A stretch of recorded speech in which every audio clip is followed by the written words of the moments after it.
Ang tapang at kabayanihan nga naman ay naipamamala sa iba't ibang paraan bukod po sa pagkikipagbakbakan sa mga kalaban. Tulad na lang po na isang ginang sa Zamboanga City na sa halip na lumikas dahil sa sigalot, nagbukas pa ng kanyang tindahan para libreng magpakain sa mga sundalo at pulis. Balitang hatid ni Ian Cruz.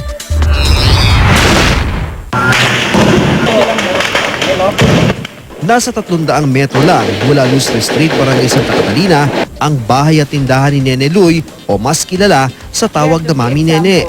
Nang sumiklab ang bakbakan, hindi umalis doon si Mami Nene. Hindi ininda ang mga putok, pagsabog at mga sunog malapit sa kanyang bahay. Pero tuwing huhupa ang putukan, bukas ang isang pinto ng kanyang tindahan. Hindi para magtinda, kundi para magpakain sa mga sundalo at pulis. Hindi ka ba nalugi naman? Lahat yata Man, I know God is in control of everything. He knows how to provide all my needs.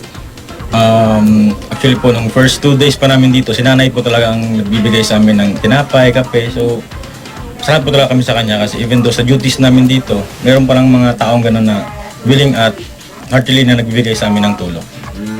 So, para siya na naging mami nyo rito. Kalawang nanay namin dito sa Zamboanga.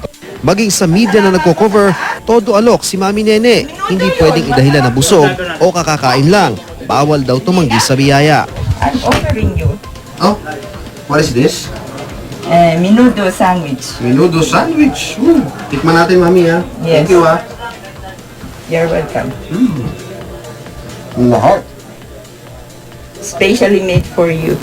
Sa aming Zamboanga crisis coverage, hindi namin makakalimutan si Mami Nene. Dahil sa gitna ng putukan, siya ang nagboluntaryo nagluto para sa amin noong mga unang araw na tumapak kami sa Santa Catalina. Wala raw planong umalis ng kanyang bahay si Mami Nene kahit pa mag-isa ang 60 anyos sa dalaga.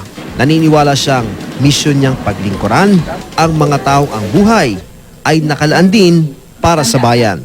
I have God with me. That's why I can be very brave here. God is with me and in me. And He will never leave me nor forsake me. mula rito sa Zamboanga City, Ian Cruz, GMA News.